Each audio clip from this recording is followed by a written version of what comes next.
WPL. Patuloy na naglilingkod sa inyo sa pamamagitan ng magaganda at piling-piling programa mula Lunes hanggang Linggo. Aalawin kayo ng aming kilalang mga komentarista at public service program. Ito lamang sinimpilan ng DWPL. The proceeding program expresses only the opinions and views of its respective block timer, producer, radio announcer, writer, and production staff, and does not in any way reflect the views of this station. The station has advised the programmers to abide by broadcast laws and KBP rules.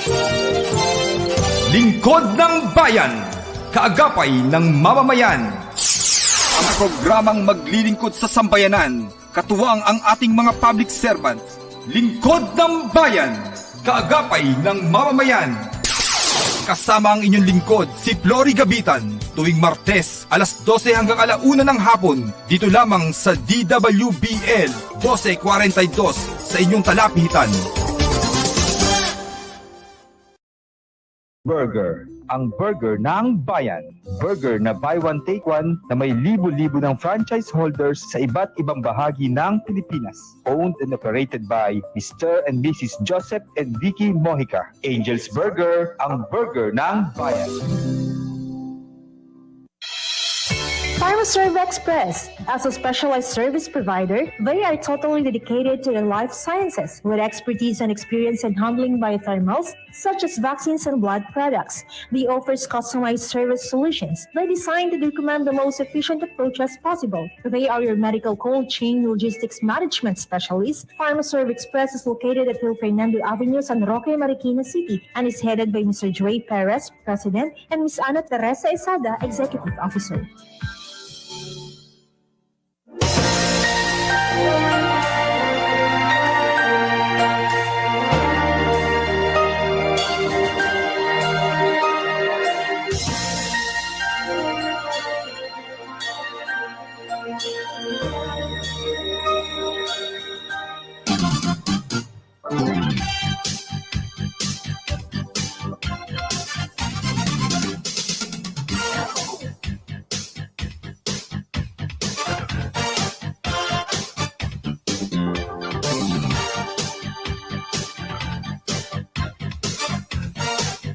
Okay, magandang tanghali po sa ating mga giliw na tigapakinig. Ngayon po ay araw ng Martes, huling Martes sa buwan ng Abril, April 26, 2022. Welcome back, Jigger. Thanks kay Engineer. Isang oras naman po tayong magkakasama-sama dito po sa palatuntunang Lingkod ng Bayan, kaagapay ng mamamayan, in partnership with Marikina City Police Station sa pamumuno po ng COP Police Colonel Ben Liner Capili. Mapalad po tayo ngayong araw na ito. Makakadaupang palad tayo from the Eastern Police District. At tulad po ng aking nabanggit, Lingkod ng Bayan na Radio Action Group. Patiin muna natin sila, partner. Alam kong busy ka bago kita tawagin. Marikina City Kaagapay Radio Action Team, headed by Police Colonel Ben Liner Capili, Police Lieutenant Colonel Anthony Gantang Acopa, Police Lieutenant Colonel Victoriano de Castro Acopo, Police Captain Greco Gonzalez, Police Lieutenant Julius Criste Maico Angkor, Police Corporal Chris Lee Jean Pati, Police Corporal Robin Barameda, Police Corporal Nezerezo, Police Corporal Amir Saderamil, Police Corporal Karen Gay Canuto, Police Corporal Isaac Kapalad, and my pilot, Police Corporal Mark Clado. Siyempre, kasama niya kanina si Police Corporal Jeffrey Rubio. Thank you very much sa aking pilot. Hindi ko siya nakita kanina, pero katulad po no ng isang opisyal na aktibong-aktibo, Siyempre, no? Napakasipag ng COP ng Marikina City. Siyempre, yan po ay sinusundan ng kanyang mga tauhan. Maganda tanghali sa iyo, partner, Police Lieutenant Julius Criste. Yes, partner, isang magandang tanghali sa iyo at isang mapagpalang araw sa lahat ng ating mga tagapakinig at taga-subaybay ng ating programang Lingkod ng Bayan, Kaagapay ng Mamamayan. Gaya na nga sinabi mo, partner, medyo busy lang tayo kanina dahil kasalukuyan namin idinaos kaninang umaga yung aming ikalawang Duterte Legacy. At happy to say naman na naging successful naman yung ating programa.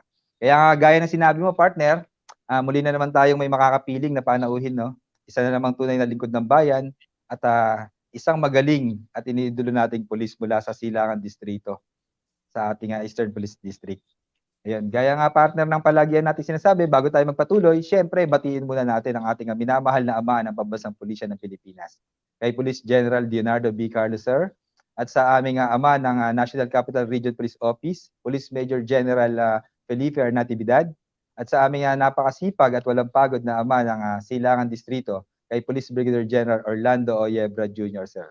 At sa aming pamahalaang lungsod ng Marikina na lagi nakasuporta sa ating kapulisan, kumusta po kayo dyan? Sa pangunguna po ng aming butihing alkalde, Mayor Marcelino Archidoro, at sa lahat ng kapulisan sa lahat ng sulok ng bansa, isang maligaya at pagpalang araw po sa ating lahat at patuloy tayo nawang ingatan at pagpalain ng ating amang Diyos. Partner? Po tayong magkakasama-sama. Maaari nyo po kaming panoorin sa FB DWBL live streaming, gayon din po sa YouTube, at sa inyong talapitan sa radyo DWBL 1242 kHz AM band.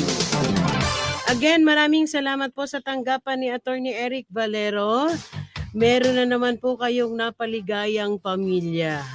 Gayon din sa kanyang secretary, si Rachel Sidan, kay Attorney Andrew Ferrer, kay Ma'am Kath Kapili, gayon din kay Carl. Belated happy birthday kay Dante Hipol, at maganda tanghali po kay Attorney Sherwin Visconde. So, tulad po na ating nabanggit, atin pong ihahatid ang mga rumaratsyadang balita mula po sa bulwagang pambalitaan ng Marikina City Police Station.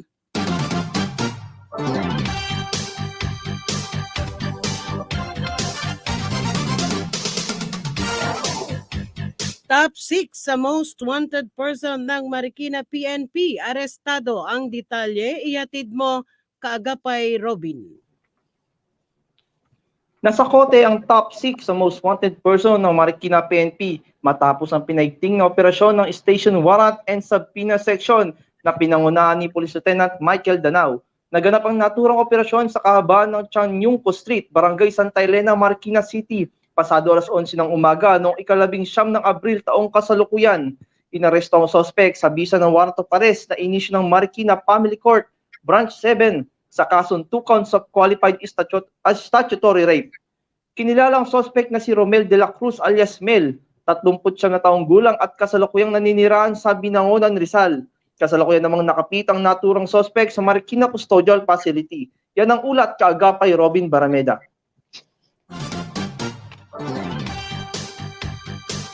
Magkasunod na insidente ng paglabag ng Republic Act 7610 at Republic Act 9262, inaksyonan ng Marikina PNP ang mga suspek arestado. Ang detalye ihatid mo, Kaagapay Pati.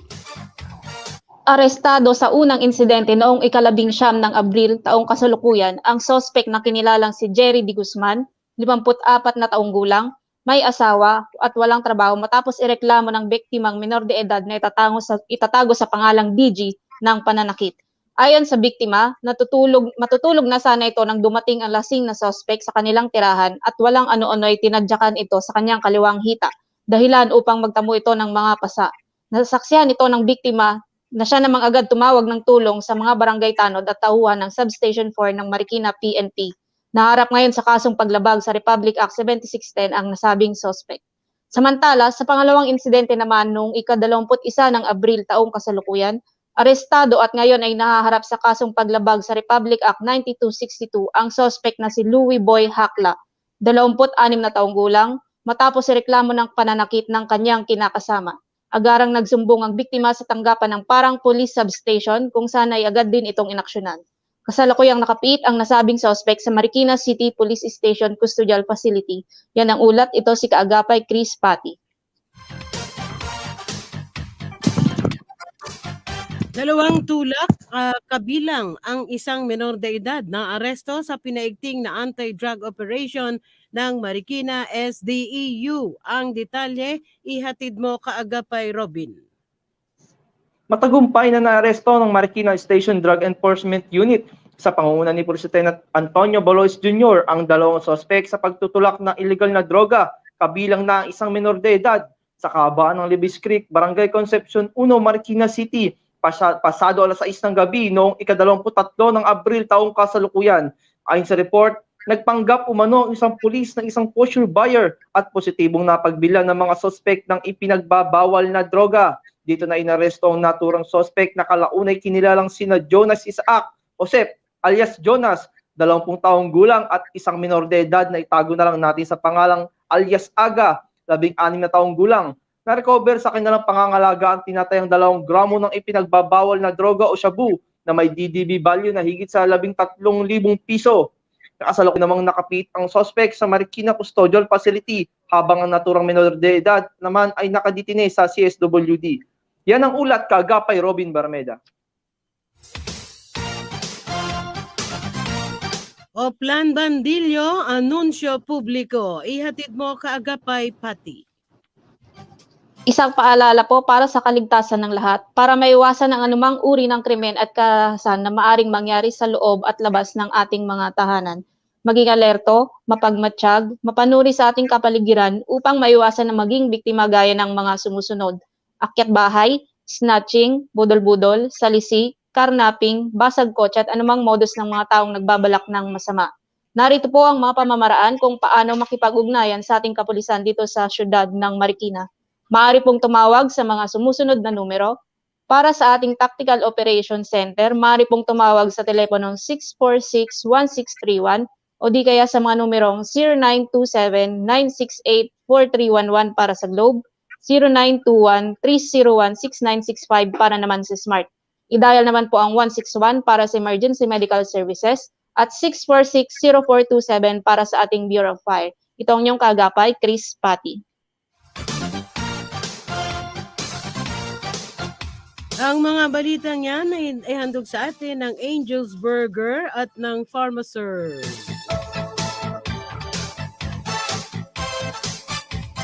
Atin naman pong alamin ang mga updates, accomplishments at mga activities ng Marikina City PNP ngayong nakaraang linggo. Yan po ihatid sa atin ni Corporal Nes Cerezo. Kasalukuyan namang nagaganap ang Duterte Legacy Caravan towards National Recovery sa Marikina High School, Marikina City. Ito ay sa pangunguna ng ating Chief of Police na si Police Colonel Benliner L. Capili at ng Station Community Affairs Section in coordination of course with the DILG TESDA and the SWD. Gayon din ang aktibong partisipasyon ng ating mga generous donors upang maisagawa ang aktibidad na ito. Layunin nito na ipabatid sa ating mga kababayan ng mga serbisyo ng ating gobyerno, lalong-lalo ng serbisyo publiko para sa ating mamamayan. Kalakip ng aktibidad na ito ay ang pamamahagi ng food packs, fresh veggies, health kits para sa ating mga napiling beneficiaries. Idinaos naman nitong Sabado ang oath-taking ng mga bagong miyembro ng Barangay Peacekeeping Action Team or BPAT sa Barangay Fortune, Marikina City. Pinangunahan ito ni Police Captain Greco Gonzales, ang hepe ng Station Community Affairs Section.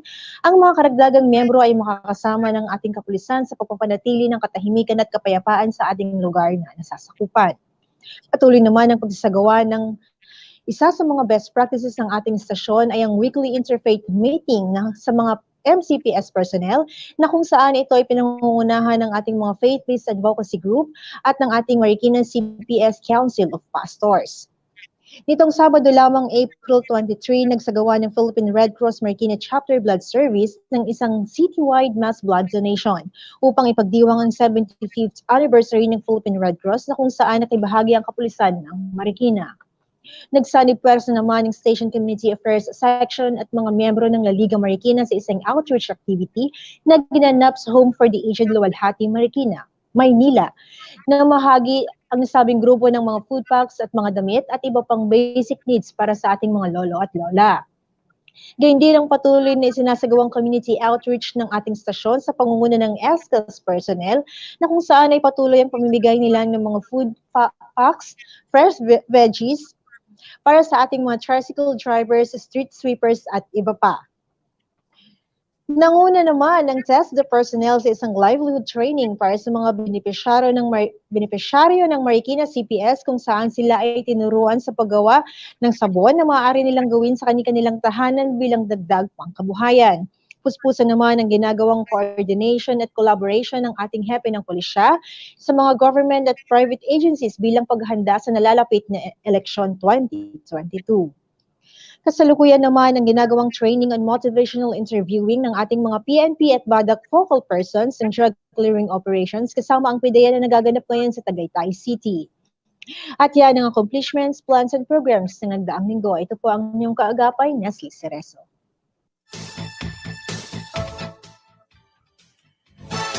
We have 15 minutes after 12 o'clock.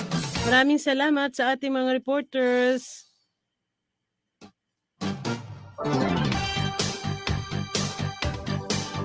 Happy listening kay Jeneline Tudao. Gayon din kay Sir June Mendoza.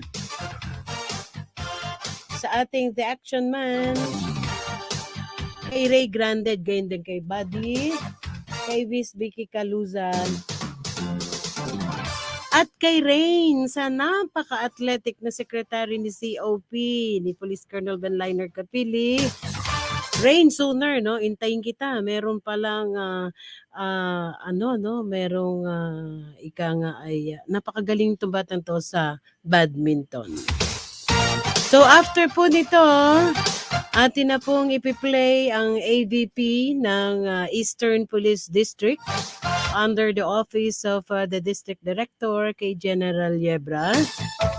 And after that, atin po makakadaupang palad ang Assistant DCAD Chief District Public Information Officer, Eastern Police District.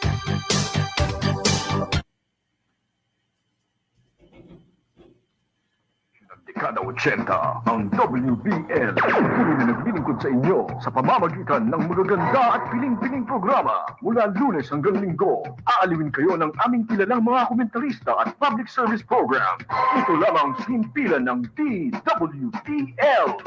Angel's Burger, ang burger ng bayan. Burger na buy one take one na may libo-libo ng franchise holders sa iba't ibang bahagi ng Pilipinas. Owned and operated by Mr. and Mrs. Joseph and Vicky Mojica. Angel's Burger, ang burger ng bayan.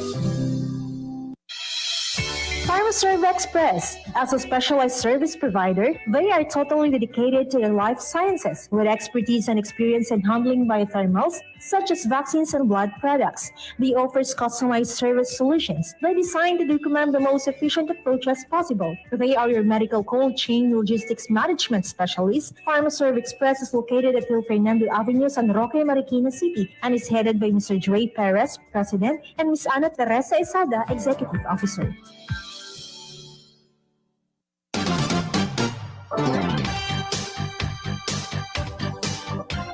Happy listening dyan po sa Llanera, Nueva Ecija, Kileroda, no? Ingat pag-uwi. Ang programa ito ay handog sa atin ng PharmaServe at ng Angel's Burger. So this time, we are now playing the AVP of Eastern Police District.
Inyo pong napanood ang AVP ng Eastern Police District. Pero bago yan, I would like to greet yung ating staff dito, no? Happy birthday kay Miss Susette. Okay, DCAD, Assistant DCAD. Napakatipid ni Sir. Napaka-low profile. Chief District Public Information Officer ng Eastern Police District. With us is none other than Police Lieutenant Colonel Rodolfo Santos. Sir, magandang tanghali po. Good afternoon, ma'am. Yes, with me is my co-anchor, Police Lieutenant Julius Crispy, sir. Police Lieutenant Julius Christie, at sa ating lahat ng nakikinig at nanonood. Magandang hapon po sa lahat at maraming salamat po sa pagkakataon na ako po inyong naimbita sa programa ng Lingkod na Bayan Kaagapan ng Mamamayan. Okay, partner. Project po ng... Apo, ma'am. Yes. Bago ka, partner, magtanong kay Sir, I would like to congratulate, or every one of us would like to congratulate the EPD Director, si General Yebra, no? On his only 5th month pa lang yun, yung present natin, partner, na AVP ng Eastern Police District. Congratulations Kumbaga, partner, po. napakadami nang nagawa nila, sir. Yes, congratulations. Yes. Partner. Ayun, partner. Gusto ko lang muna siyempre pasalamatan si Sir, no? Si Colonel Santos, no? Sir, salamat po sa pagkakataon at panahon na ibinigay niyo sa amin upang maging panauhin po ng aming programa na Lingkod ng Bayan, Kaagapay ng Mamamayan. Alam mo, partner, isa sa hinahanga natin to si Sir, pagdating sa pagsasalita, lalo na sa ating mga kababayan, no? Idol natin to. Kaya doon ako medyo curious kay Sir, partner, doon sa doon sa pagiging chief PIO ni Sir ng EPD District. Kaya gusto kong tanongin si Sir kasi alam mo partner, pinapangarap din natin yan baka palang araw. Malay natin, di ba? Maging gagaya tayo ni Sir na maging pangunahing tagapagsalita ng district, no? Sir, ano po ba yung pangunahing trabaho ng isang PIO particular po sa ating distrito, Sir? Yung trabaho natin ay makapagbigay ng timely and accurate information not only to our personnel but also to the community. Yung mga activities like the accomplishment, yung mga kabayanihan ng ating kapulisan na dapat ma-share natin ng mas maaga or malaman ng ating community na meron palang nagawang kabutihan, kabayanihan ng ating kapulisan. Kasi hindi lamang po maging reactive tayo, dapat proactive ang approach natin. Dalawa yung trabaho ng PIO na dapat proactive din. Hindi pa nangyayari yung isang sitwasyon, dapat nagre-react na tayo. Like, meron tayong activity this coming May 1. So ano yung programa na naka-anchor with the district doon sa regional office up to the national headquarters. Kasi ang trabaho ng PIO ay ma-inform ng tama at sa tamang oras. Ibig sabihin, accurate and timely. Yun po yun. Okay, partner, medyo I just don't know kung na-monitor ni Lieutenant Colonel Santos, no?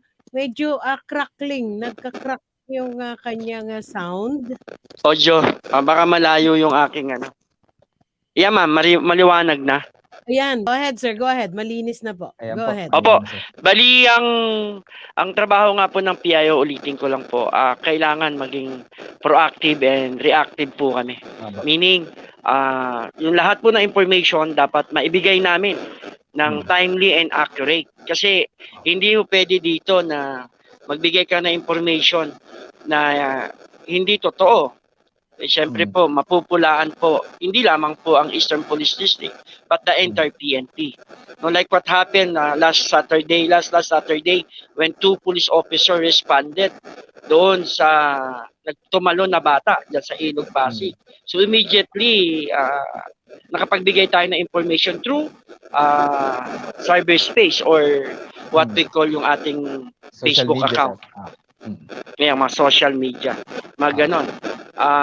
Yung mga activity na ginagawa ng Eastern Police District like Alagang APD, so last Friday, nagbigay na tayo dyan, no?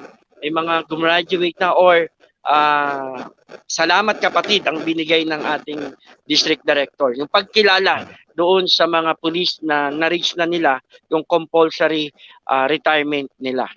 At ngayong umaga po ay merong CDM competition, the regional wide po yan sa NCRPO.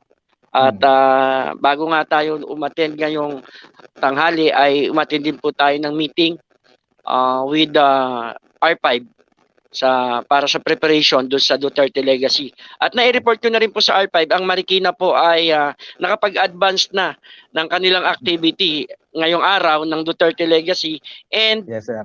This coming May 1, may gagawin pa sila. So, ganun po yun. Sariwa, sir. Opo. Oo, kaya nung inihingan tayo ng accomplishment in relation to Duterte Legacy, ay meron na pong nagawa ang advance, no? Proactive, ang Marikina. Proactive tayo.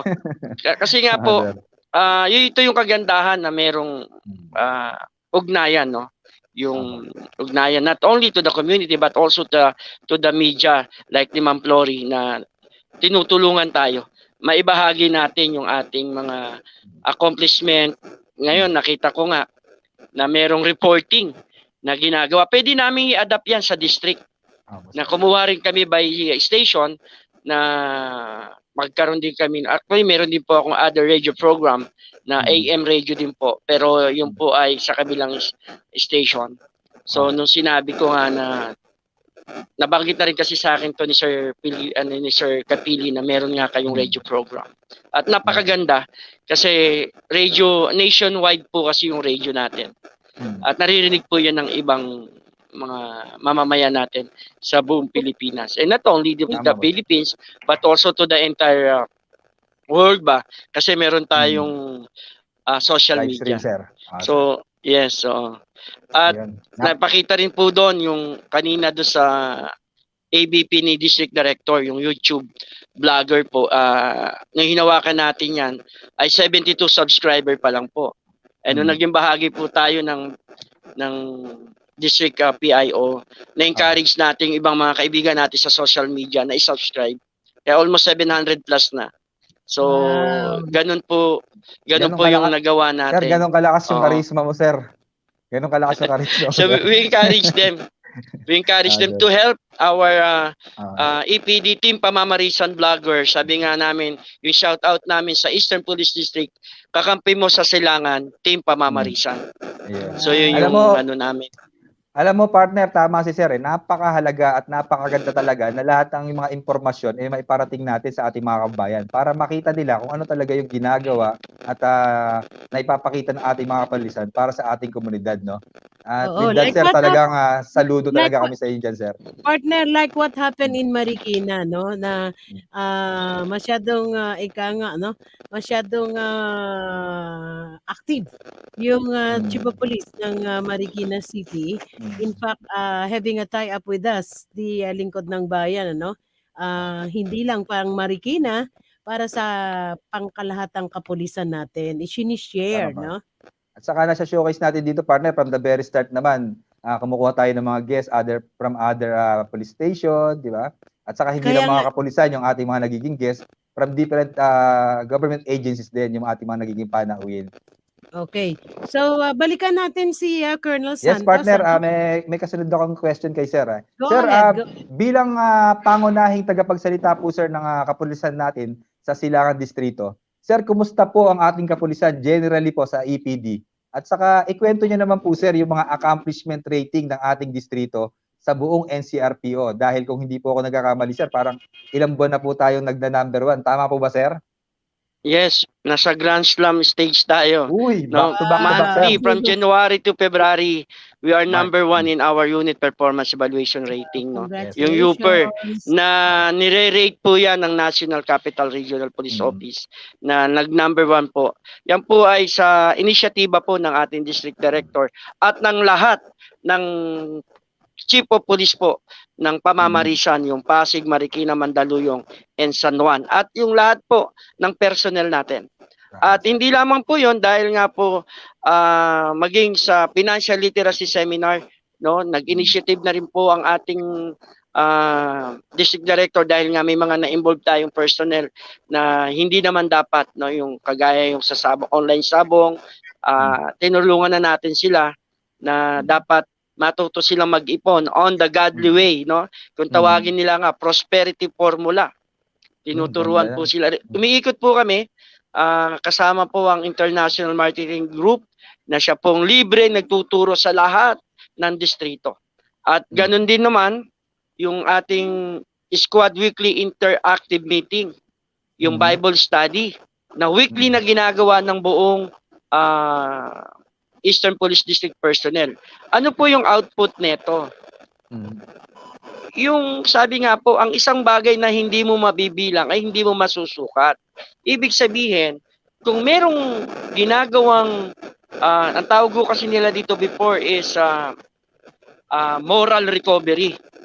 Eh, hindi mo naman kailangan i-recover yung moral. Kailangan mo lang i-sustain. Ituloy-tuloy natin yung pagmamahal na ginagawa ng ating District Director like the Alagang EPD. So, last February, nung kinuha ko yung mga na-pre-charge o nagkaroon ng administrative case, mataas, nasa 17.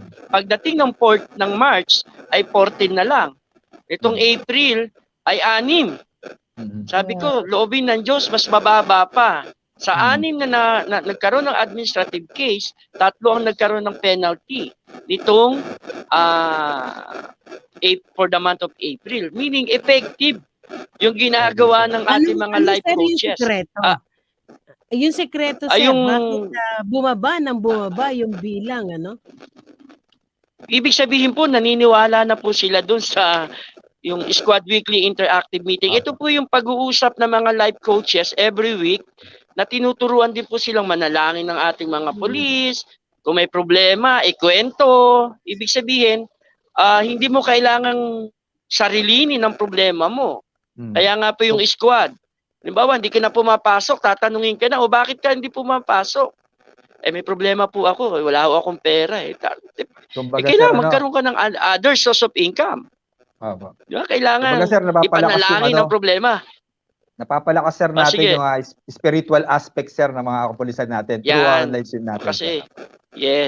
Kasi po, apat nga po yung aspeto ng pagkatao natin, di ba? Physical, emotional, ano pa yung isa, mental, at yung pang-apat yung spiritual.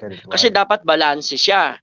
Ngayon, ako po ay personal na sinusupervise ko itong meeting na ito, itong Squad Weekly Interactive Meeting. Kaya kahit po yung inisyatiba ko po ito, no, to monitor yung mga personnel na hindi man naliligaw ng landas. Kailangan lang natin silang mahalin. Ituloy-tuloy natin yung programa na ginagawa ng Eastern Police District. At napaka-effective po nun. At di lang po yon, may mga pulis na rin po tayo na pumasa sa bar exam. Binigyan po ng pagkilala yan kahapon. May 3 lawyer na po. At meron na rin pong 2 pulis nga, yung sumagip nga po doon sa babaeng tumalon sa Ilog Pasig, na pulis Mandaluyong po yun. Binigyan po ng pagkilala ng regional, ng national, at kahapon binigyan naman po ng certificate of commendation yung mga tao na ito. Yun po yung mga halimbawa na inisyatiba na ginagawa ng ating mga kapulisan. Yun po yung kagandahan na kagaya nga po dyan sa Marikina na meron pong reporters, no? Ang tawag po yung police corps. Pwede ho nating i-adapt yan at ibigay din sa ibang station na pwede naman pala, bahit nagagawa ng Marikina, so pwede i-adapt. Hindi po sa akin, hindi naman ho bawal mangopya.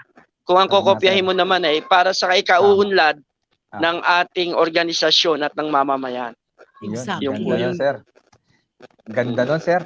Sir, ano pa po ba yung mga incoming plans and programs natin dyan sa APD? Lalo na, sir, particular, kayo po yung ating deputy po ng DCAD. Oo. Samantalahin ko na rin kasi magkaroon na rin, katatapos lang diba ng ating raffle for a cause. So nagkaroon na rin po ng initiative uli ang ating district director. Gold for a cause naman siya with the sonar. No, sila naman yung mag-supervise para yung proceed nun mapupunta naman po sa ating community at sa ating mamamayan. I mean, sa ating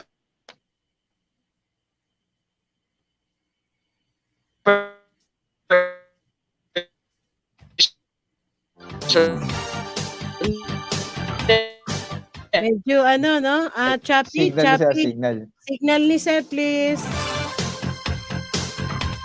Okay, So, habang nawawala yung signal. Choppy. Sorry. Yes, sir. Choppy, Yes, sir. sir.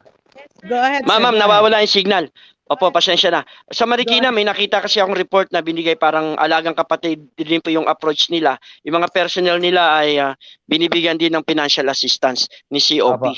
Tama, So, sir, kasi tama. po, nakikita namin yan sa daily activity na nare-receive natin. Kasi hindi nga lang po yung sa crime incident ang nire-report natin, pati po yung mga inisyatiba po ng mga chief of police.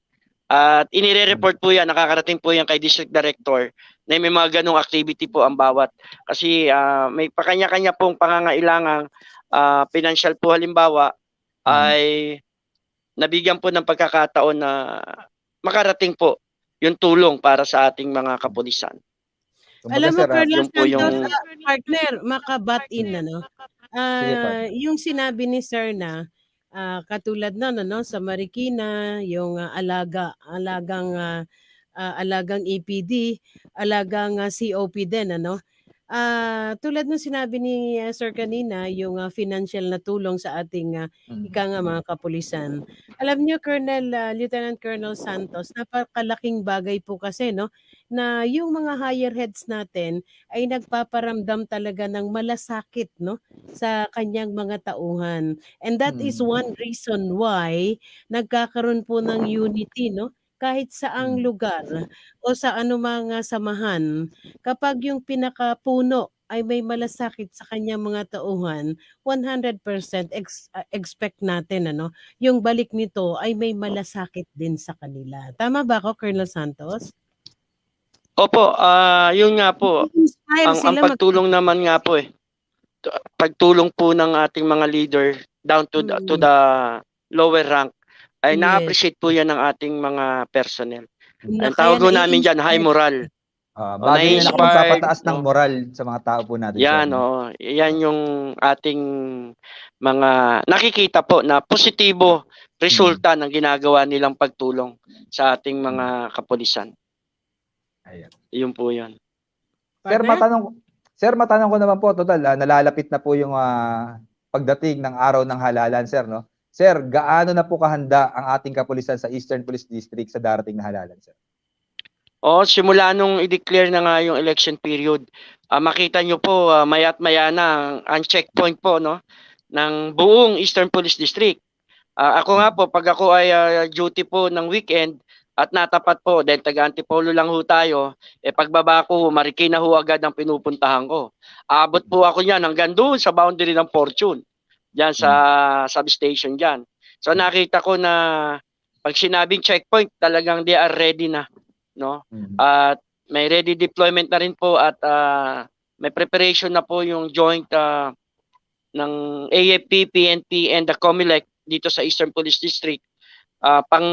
Almost 5 times na po silang nagkaroon ng coordination meeting dito sa Eastern Police District. At tayo po ay nakaka-attend at pinopost din natin sa social media na gano'n at kahanda ang ating mga personnel. Yan po ay sa inisyatiba ng ating District Director, ni Police Brigadier General Orlando O. Yebra Jr. Sir, meron po ba tayong nakikita na mga ilang lugar dito sa ating distrito na binabantayan po natin o maituturing po nating hotspot pagdating po ng araw ng election, sir? So far, do sa information naman, wala naman tayong ganong report pa. At ang peaceful naman po dito makita natin kagaya ng umatin tayo ng meeting with the PIO ng National Headquarters, wala po ang NCRPO, particular ang EPD na election related violence. Zero tayo, papasalamat din tayo sa Panginoon na kasi nga pag aktibo ang ating kapulisan doon sa pagmementa ng peace and order, makikita mo ang resulta, positive po na peaceful tong kahihinatnan ng ating May 9 national and local election 2022.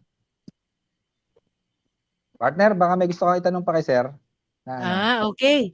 Oo, kaugnay pa rin sa nalalapit na eleksyon, Police Lieutenant Colonel Carlos Santos pala. Sorry po, Roberto po ako yung Rodolfo, tito ko yun Hindi, naalala ko si Chief KND. Sir, parang future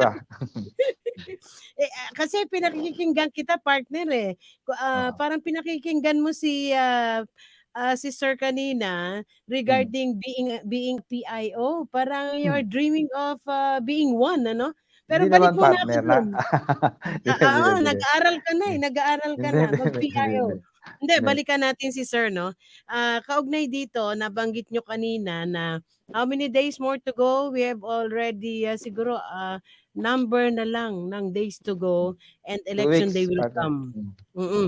So, congratulations on the preparations na ginagawa ng ating mga otoridad. But not to forget, nais natin kumustahin kay Sir, yung ating health protocol po. Siyempre, bahagi rin ito ng babantayan ng ating mga otoridad. And sana po, katulad ng pagbabantay sa seguridad ng mga tao, sana po mapatupad din po natin, sana wag din makalimutan na ating mga kababayan sa tulong ng ating mga alagad ng batas ang pagpapaalala sa health protocol, Colonel Santos. Opo, tuloy-tuloy naman po yung ginagawang coordination natin sa local government unit. Dahil lalo na nga po itong mga campaign period kung saan talagang yung iba wala ng mask. So, paalala pa rin natin sa kanila na ituloy pa rin natin pagsusot ng mask para pa sa kung pag-uwi ng bahay, mag-alcohol or maglinis ng kamay. Kasi hindi pa ho tapos ang ating ng COVID-19. Kaya nga ho, may mga alert level pa rin naman po na ibinibigay, although pinaluwag po yung restriction, lalo na po sa ating dito sa EPD, yung alert level 1 po, ay may mga pwede pa rin tayong makahawa kung meron man. Kung Oo, makahawa partner, ng sakit. naitanong po namin yan, Colonel Santos, dito sa isa nating election officer from Marikina regarding the responsibility ng kandidato if in the event na ika nga ay napakarami ng mga violators na ika nga na uma-attend sa kanila, but since we are under alert level 1 ay kumbaga parang effort na lang natin, and we are crossing our fingers naman Opo. sana, di ba, Colonel, yung kusang pag-aalaga sa sarili natin, di po ba? Kumbaga, parang bantay ko sarili ganun ko, dapat. partner. Mm. Oo. Kaya nga mapansin nyo, yung mga politiko na nangangampanya, nakaano pa rin sila, face mask eh. Kasi yung ibang mga supporter po nila, dahil dikit-dikit na po, kailangan pa rin po nilang mag-ingat. Tuloy-tuloy pa. Okay. Nawawala si Sir, nawawala. Pardon? Yung signal ni Sir, medyo humina ulit. Ingat dapat. Okay. Ayun na, malakas na ulit, partner. Hindi na, may kasi cellphone ang gamit ko, may tumatawag na personnel ko, baka may mamaya na kayo tumawag. Tumatawag yung sabi ko, Yes, sir, sabi ko kasi manood sila sa aking sa aking radio interview. Nakita ko, sir, ang mga comments tayo sa'yo. naman, Ang galing mo, sir, sabi. May mga Nawawala na naman. Oo. Anyway, partner, meron ka pa Naririnig na ba ako? Okay na, sir, okay na. Okay. Partner, Sige, napansin lang natin kanina doon sa pinalabas nila, sir, na ABP. Partner, nakita natin yung mga programa ng EPD doon, talaga namang sunod-sunod. Halos kung mapapansin mo kanina, everyday meron Meron silang pang community outreach program, livelihood program. Partner, ako na ang hihingi ng apology para kay Police Lieutenant Colonel Rodolfo Santos. Actually, meron po silang napakalaking ABP, napakarami ng kanilang mga accomplishments, but we are in a rush, Kumbaga parang bahagi pa lang naputol pa natin yan, partner. Naputol pa natin. Hindi, bahagi lang yun. Pero meron sana silang ibibigay sa atin na napakalaki at talagang sa laki Hindi naman kaya ang po sakop ng Eastern Police District talaga pong but we need to have an ABP, pero in 5 months naman ni DD ay nakita natin sabi nga marami din na napalawak, napalagong programa ang kompleto, ating partner. sabi nga ni Colonel kanina, nagkaroon ako ng idea ano ba kung mangopya, kung nakatutulong naman. Tama ba, Colonel? Tama po yun, Mama Flory. Opo. Napakaganda na. Tanungin natin, partner, lang kay sir. Go ahead, partner. Sige. Tanungin lang natin kay sir, kung bukod pa dun sa mga community outreach program, livelihood projects na ino-organize po natin sa district, meron pa po ba tayo, sir, mga programa na naiisip na mas lalo pang magpapalakas ng magandang relasyon ng ating kapulisan sa ating komunidad, sir? Isa na rito yung Adapt a School na ginawa ni District Director, yung siya na payong ng payong dito sa Pasig. Pati yung mga kabataan. Kasi nga kung ano yung pangangailang pang komunidad, ibinibigay. Kagaya ngayon po, Ramadan. May mga nag-initiative na po na pagdating po ng hapon, pwede yung magpakain. Na doon sa mga Muslim brothers natin. Ang nire-request nga po, at least mga salad. Yun po yung gagawin naman dito sa APD na makapagbigay po ng yung pagkain po ba doon sa mga nag-fasting. Na bago po matapos ang Ramadan, makagawa po tayo ng tulong sa ating mga kapatid na Muslim. Dito kasi may malapit tayo dito May mga imam po tayong kaibigan na nakikipag-coordinate. At meron din po tayong Salaang Police na in charge dyan para magkaroon tayo ng tuloy-tuloy na ugnayan, maiwasan natin ma-discriminate or magawa ng hindi maganda yung ating mga Muslim brothers because of their faith. Kaya hindi dapat nating i-disregard yung kanilang pananampalataya. Kaya dapat nating irespeto rin ang kanilang pagkatao, bagamat At yung ang paniniwala, kanilang paniniwala ay iba sa Ah. atin o sa iba. Mm. Kasi Mhm.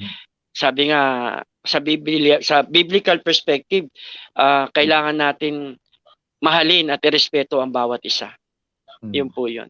Yun pa yung mga Ganda ibang lang, sir. pang programa na hindi masyadong napansin, pero ngayon ay tinututukan ng ating Eastern Police District sa Okay. pamumuno po ni General Yebra po. Iyon. Sir, baka po may mga nais pa po kayong iparating sa ating mga tagapakinig mula po sa himpilan ng ating kapulisan sa Silangan Distrito, sir. Go ahead, sir. Opo. Partner, parang Ah, pinagpapaalam mo na si Sir. Hindi ba, partner? Hindi pa. Hindi ba Baka lang akala meron ko pa si sir. papaalam na ako eh. Hindi, ang ano po, sabi ko nga po, yung programa po ng ating district director, yung Alagang EPD, tuloy-tuloy po yon. At yung programa nga po na marami po kasing mga advocacy group, yung advocacy support group, yung ASG, kagaya ng Kabataan Kontra Droga, terorismo, na yung KKDAT, at yung LGBTQ, yung mga samahan, kagaya po ng ating Sonar, isang grupo po yan ng tumutulong rin. Yung Sonar po ay private group po yan na nag-support din with the advisory group natin, no. At meron din pong yung financial education na tinuturo ng International Marketing Group na libre, no. Libre po yan, tinuturo sa lahat ng kapulisan natin sa APD. Personally involved po ang aking asawa diyan. Wala naman po conflict of interest kasi tinuturo naman po yan ng libre. Wala po kami hinihingi anuman dyan.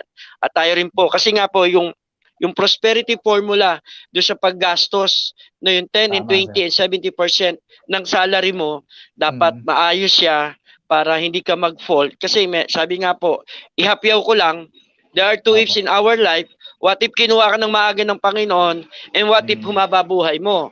Ang gastusin mo habang buhay, like ilaw, kuryente, tubig, pag-aaral ng anak mo. So tinuturuan po natin ang ating mga kapulisan with the help of the International Marketing Group. Sila po ay senior marketing director ng wife ko, at yung isang asawa naman na PMS din, dyan naka-assign sa district natin, ay senior executive officer, marketing director, na nagtuturo po talaga ng libre at ma-appreciate po ng ating kapulisan. Kasi nga, pag pinag-usapan ng pera, parang negative yung pananaw natin. Ang financial literacy daw ay para lang sa mayayaman. Hindi po. In all walks of life yon, regardless kung anong rango mo sa organization. Kaya mapansin nyo po yung mayaman, lalong yung mayaman. Kasi bakit? Their money work for them. So yan po yung mga ginagawang programa rin po ng ating Eastern Police District. At marami pa pong kasunod yan. Ito nga po, dahil paparating na po ang eleksyon, talagang very busy na po ang ating mga chief of police sa pamamarisan. At bukas nga po ay dadalaw po, no, yung Alagang Cristo, Alagang Carlos dito sa APD. Na-inform na rin natin si D5 at nagpapagawa na rin po tayo ng memorandum to inform our command group and si District Director na darating po si Pastor Titus Barona, ang kanyang anak na isa rin pastor. Ito po ay yung spiritual advisor ni Chief PNP na umiikot sa buong Pilipinas. At na-invite po, nag-initiative po sila kanina, tumawag po sa atin, and na-inform naman ho natin. No, bahagi rin po to ng internal cleansing na programa po natin sa Alagang EPD. Mapansin nyo talagang kokonti na po yung nag-commit ng violation. Kasi pag the more na nadadagdagan yung nagkakakaso sa isang station, ibig sabihin hindi effective yung ginagawang internal cleansing natin. Nagkamali na siya, dapat i-correct natin, no? At kung meron mang pwede pang magbago, di tulungan nating magbago siya upang sa ganun ay patuloy siyang maglingkod dito sa atin sa organization ng Philippine National Police. Sabi Yun nga, po di yun. ba, gamot sa nakakalimot ay paalala. Pero Yan, partner, totoo po yun. napakaganda nung project nila, sir, sa ating mga kapulisan, no? Yung maturuan yung ating mga kapulisan kung papaano yung tamang paggasta, pagtitipid doon sa sinesweldo natin, no? Yung financial management talaga, sir, napakahalaga. Kaya napakaganda po ng proyekto na yan na maiparating at maipaalam sa lahat ng ating kapulisan, particular, sir, dito sa Eastern Police District, sir. With that, sir, saludo po kami dyan sa inyo. Partner, Tsaka, baka may gusto ka pang sabihin ka, sir. I suppose na ituturo din yung mamuhay lang kung ano Ng- yung kaya. Opo, Wag Tama, you must tama. live Ah, no, ah. beyond your means. Kung hanggang Yun. 10,000 lang ang sweldo mo na natitira sa iyo, dapat hanggang 10,000 ka lang. O Okay. kaya kung may other source of income ka, what we call passive income, no? Mhm. May other source of income ka na pagkukuhanan. So marami Oo. naman kung may skills ka magturo ka. Kung may skills ka magluto ng pagkain, magluto ka. Yung pwedeng pagkuhanan ng other source of income. Oo, You not tsaka live by ngayon- one salary lang. Tsaka ngayon, partner, with the leadership, yung effort ng masisipag nating leader ay talagang mga napapaalalahanan. Huwag ka magbibilang Tama. ng edad. Way back na naman, may naalala na naman ako. Meron kasi akong na-encounter. Grupo ito ng kapulisan. Huwag ka na magtanong Minsan nadaan ako, sabi, pare, member ka ba ng 500 Club? Ano yun? Sabi kong ganon. 501 yan dati, partner. Ibig sabihin no, mga ano yan 501 na lang yung Mga natitira. 501 nung araw yan, partner. Mga Oo. 1515. Hindi, 5 na nga lang daw kasi yun ay dahil nga walang nagpapaalala, ginagamot nila yung problema sa pamamagitan ng kalulone, So thank you very much sa effort ng ating mga higher heads na even sa lower level patuloy nilang pinapaalalahan ng ating mga kapulisan. At saka napapangalagaan nila, partner, mabuti. Oo. Yung ating mga kapulisan. Pati yung With their yung, wisdom, partner, ang laking bagay talaga. pati yung moral values, partner, pagpapaalala. Sabi ko nga, ngayon sa mga, ayan na naman tayo sa edad, noong unang panahon, ang ating mga otoridad ay para lang sa ating seguridad, kaligtasan. But now, yung buong pamumuhay ng bawat individual, nandyan po palagi ang ating mga otoridad para tayo'y pangalagaan. Yeah. So with that, we will be asking for the parting message, ng ating Ikaw ang nanghingi, partner, panauhin. Oo, ako na nanghingi. Oh. Sige. Bakit may dadagdag ka pa? Sige, go ahead. Wala na. Hitik na hitik Okay. na yung mga binigay sa ating impormasyon ni sir. Oo nga, pati ako may natutunan ako kay sir. So this time we will be asking on behalf of the district director ng Eastern Opo, Police District. Nasa atin ngayon yung kanyang Chief PIO, Assistant DCAD, Police Lieutenant Colonel Rodolfo Santos to give us his parting message. Sir, please go ahead. Yes, ma'am. Yung Rodolfo po, uncle ko yun. Roberto po ako. Ay, Roberto, partner. Sorry po. Hindi sir, Okay kasi lang, baka okay yung uncle mo sir ang yung kakilala ni... Sorry, Ma'am, baka yun ang kasabay mo, si uncle ko. kasabay sir, no? At least sir, Yeah. kasabay lang. Opo.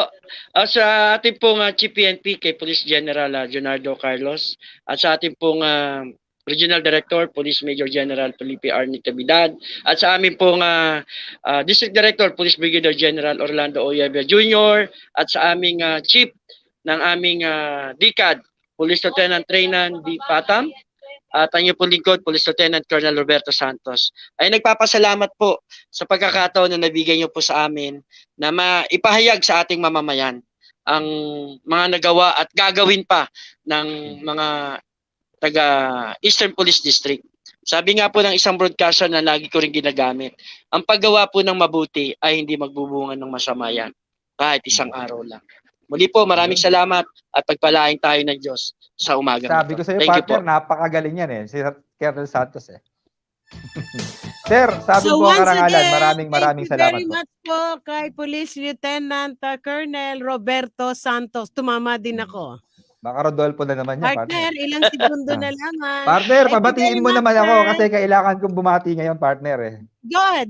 Segundo, partner. Segundo. Okay, una syempre, partner, nais nating batiin ng happy birthday sa aming napakasipag at napakatikas na sespo dito sa Marikina City Police Station. Happy birthday, Pems Fidel Dracolan. Ayun. Ay, hindi ko nakita kanina. Birthday pala. So once again, partner, Pam, param, pam, tayo pam. sa Ayun. happy, Partner, eto pa isa. Happy birthday. Happy birthday. Partner, eto pa isa, partner. Para kay Sespo. Para kay Sespo. Huwag ka nang magpaalam. Para kay Sespo to. Meron pa akong babatiin, partner. Go ahead. Partner, gusto ko lang batiin at i-congratulate ang aming newly organized and established Marikina Travelers Club, headed by no other than, syempre, our founding president, Police Colonel Benliner Capili, our Vice President, Brother Ronald Garcia, our Secretary, Brother Fiscal Amiel Songko, and to all the founding brethren of Marikina Travelers Club. Congratulations po sa ating lahat, brethren. At sa mga iba pa naming kapatid dyan, you are very much welcome to join our club sa ating mga fellowship and community outreach program. Kita-kits po tayo, mga kuyang sir. Okay, umabot na po tayo sa ating oras ng pagpapaalam. Muli, partner. Dapat Muli po, ako po si Police Lieutenant Julius Criste. Magandang tanghali po at pagpalain po tayo ng Diyos.